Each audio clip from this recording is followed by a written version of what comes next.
INDIA పేరుతోని కూటములన్నీ వస్తున్నాయి, గుంట నక్క లెక్క వస్తున్నారు.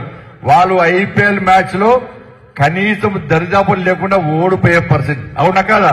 ఇలా నరేంద్ర మోడీ గారి నేతృత్వంలో ఐపీఎల్ మ్యాచ్ లో క్రికెట్ రాజకీయ ఐపీఎల్ మ్యాచ్ లో మనం గెలవబోతున్నాం 400 సీట్లు.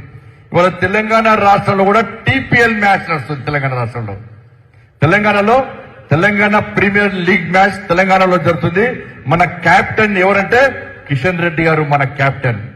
ఈ తెలంగాణలో టీపీఎల్ మ్యాచ్ లో క్రికెట్ టీం కు కెప్టెన్ గా కిషన్ రెడ్డి గారి నేతృత్వంలో భారతీయ జనతా పార్టీ ఒకవైపు పోటీ చేస్తుంటే మరోవైపు కాంగ్రెస్ బీఆర్ఎస్ పార్టీలు ఎంఐఎం పార్టీతోని ఆ పార్టీతోని ఈ పార్టీతో కలిసి వాళ్ళు గుంపుగా వస్తున్నది.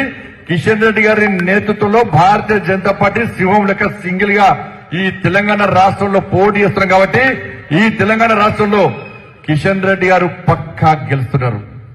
ఇవాళ కిషన్ రెడ్డి గారి మోడీ గారి ఆశీర్వాదంతో మీ అందరి ఆశీర్వాదంతో ప్రజల ఆశీర్వాదంతో ఇవాళ నేను కూడా ఎట్టి బస్సులో మీ అందరి కష్టార్జితంగా నేను గెలవబోతున్నా. దాంతో పాటు ఇవాళ డీకే అరుణ గారు ఇలా మా పాలమూరులో గెలవబోతున్నారు. ఇలా ధర్మపురి అరవింద్ గారు నిజామాబాద్ లో గెలవబోతున్నారు. ఈటల రాజేందర్ గారు మల్కాజ్గిరిలో గెలవబోతున్నారు. దాంతో పాటు బెదక్ లో రఘునందరావు గారు గెలవబోతున్నారు. ఇవాళ హైదరాబాద్ లో మాధవిలత గారు గెలవబోతున్నారు. దాంతో పాటు వరంగల్ లో ఆరూరి రమేష్ గారు గెలవబోతున్నారు. పెద్దపల్లిలో గోమాస శ్రీనివాస్ గారు గెలవబోతున్నారు. నల్గొండలో సైద్ రెడ్డి గారు గెలవబోతున్నారు. దాంతో పాటు చేవెలలో కొండా విశ్వేశ్వరరెడ్డి గారు గెలవబోతున్నారు. జైరాబాద్ లో బీబీ పాటిల్ గారు గెలవబోతున్నారు. ఖమ్మంలో వినోదరావు గారు గెలవబోతున్నారు. భువనగిరిలో బూర నర్సయ్య గారు భారీ మెజార్టీతో గెలవబోతున్నారు. ఇట్లా అన్ని అయిపోయినా ఇంకోనే ఆదిలాబాద్ నగేష్ గారు వారు కూడా తప్పకుండా భారీ మెజార్టీతో గెలవబోతున్నారు. ఇవాళ నాగర్ కర్నూలులో భరత్ గారు గెలవబోతున్నారు. ఇది కిషన్ రెడ్డి గారి టీపీఎల్ టీం. మ్యాచ్ నడుస్తుంది.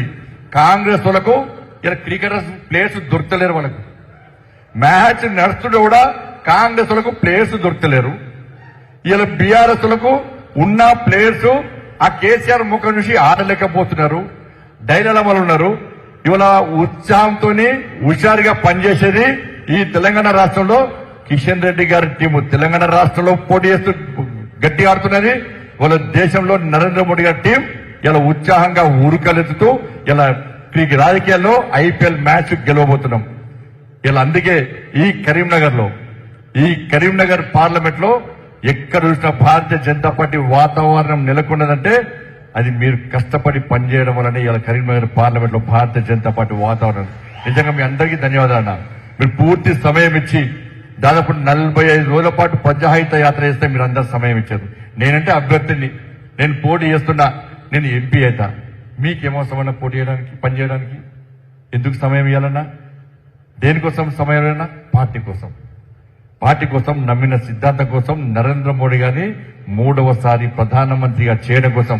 ఎందుకు నరేంద్ర మోడీ గారు ప్రధానమంత్రి కావాలంటే ఈ దేశం శక్తివంతమైన భారతదేశంగా నిర్మాణం ఇంకా కావాలంటే, ఈ దేశం రక్షింపబడాలంటే, ఈ దేశం అభివృద్ధి చెందాలంటే, ఈ దేశంలో పేద ప్రజలకు సంక్షేమ పథకాలు ఇదే విధంగా కొనసాగాలంటే, ఈ తెలంగాణ రాష్ట్రం అభివృద్ధి చెందాలంటే, ఈ తెలంగాణ రాష్ట్రంలో పేదలకు న్యాయం జరగాలంటే, ఈ తెలంగాణకు నిధులు రావాలంటే, ఈ తెలంగాణ గ్రామ పంచాయతీ గాని, మున్సిపాలిటీ గాని, కార్పొరేషన్ గాని అభివృద్ధి చెందాలంటే ఇవాళ నరేంద్ర మోడీ గారు ప్రధానమంత్రి కావాల్సిందని ఒక కసితోని ఇవాళ తెలంగాణ రాష్ట్రంలో ప్రతి భారతీయ జనతా పార్టీ కార్యకర్త, కరీంనగర్ పార్లమెంట్ లో ప్రతి భారతీయ జనతా పార్టీ కార్యకర్త కష్టపడి పనిచేయడం వల్లనే ఇవాళ తెలంగాణ రాష్ట్రంలో 17కు 17 సీట్లు ఇలా పక్కా ఇలా గెలవబోతున్న విషయాన్ని మనం అర్థం చేసుకోవాల్సిన అవసరం ఉంది. కాబట్టి దయచేసి కార్యకర్తలారా, ఇవాళ తెలంగాణ ఇక్కడ చూసిన ప్రజలు కాంగ్రెస్ పార్టీ మీద పూర్తి వ్యతిరేకత ఉంది. నేను తిరుగుతున్న నిన్న కూడా పోయినా, నిన్న కొనుగోలు కేంద్రాలకు పోతే రైతులు ఎంత ఇబ్బంది పడుతున్నారంటే అతి తక్కువ సమయంలో ప్రజా వ్యతిరేకత చూరగొన్న పార్టీ ఏది అంటే కాంగ్రెస్ పార్టీ. ఇలా 100 రోజుల్లో హామీలు ఇన్నారు, 100 రోజుల్లో 6 గ్యారెంటీలు అమలు చేస్తున్నారు కాంగ్రెస్ పార్టీ.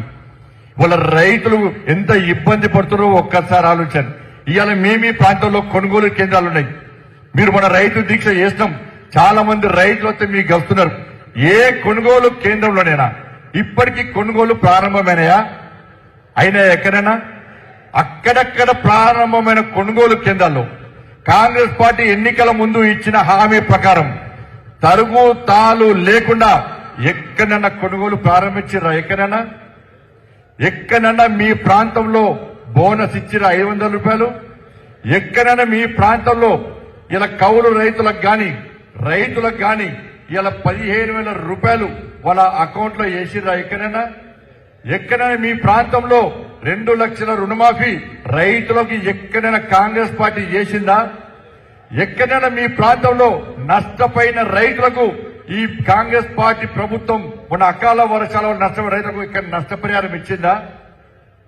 మరి రైతులు ఇలా ఇబ్బంది పడుతుంటే ఇలా కాంగ్రెస్ పార్టీ ప్రభుత్వం కనీసం స్పందించి ఇలా వర్షం అబ్బొస్తుంది, అలా వడ్లని వచ్చి అలా కొనుగోలు కేంద్రాలు ఉన్నాయి. ఇలా గ్యారంటీ ఏందన్న పరిస్థితి, రైతుల పరిస్థితి ఏంది? వల్ల కనీసం కొనుగోలు ప్రారంభించలేదు. సమీక్షలు చేయడం ముఖ్యం కాదు, సమీక్షలు చేయాల్సిందే. వీళ్ళ మీద చర్యలు వాళ్ళ మీద చర్యలు తీసుకుంటామనడం కాదు. ఇలా పని జరగాలి, రైతులకు న్యాయం జరగాలి. రైతులు ఇబ్బంది పడే పరిస్థితి వస్తే వాళ్ళని ఆదుకునే ప్రయత్నం చేస్తేనే వాళ్ళ రైతులు సంతోషంగా ఉంటారు కదప. ఇవాళ తెలంగాణ రాష్ట్రంలో రైతులు ఇవాళ టెన్షన్ వాతావరణంతో ఇలా బతికే పరిస్థితి. ఇలా 3 లక్షల రుణం ఇస్తున్నారు వడ్డీ లేని కాంగ్రెస్ పార్టీ. అరే రైతులకు డిఫాల్టర్ గా చేసింది Congress party, BRS party. Already 2 లక్షల రూపాయలు రుణమాఫీ చేస్తాని ఇవాళ రుణమాఫీ చేయకపోవడం వలన ఇప్పటికే రైతులు బ్యాంకులలో అప్పులో ఉన్నారు. అప్పున్న రైతులకు మళ్ళా 3 లక్షల లోన్ ఏ విధంగా ఇస్తారో ఒకసారి కాంగ్రెస్ పార్టీ నాయకులు స్పష్టం చేయాలి. ఒకవైపు రైతులను హరిగోస పెడుతున్నారు, దాంతోపాటు 6 గ్యారెంటీలు అమలు చేస్తామని చెప్తున్నారు.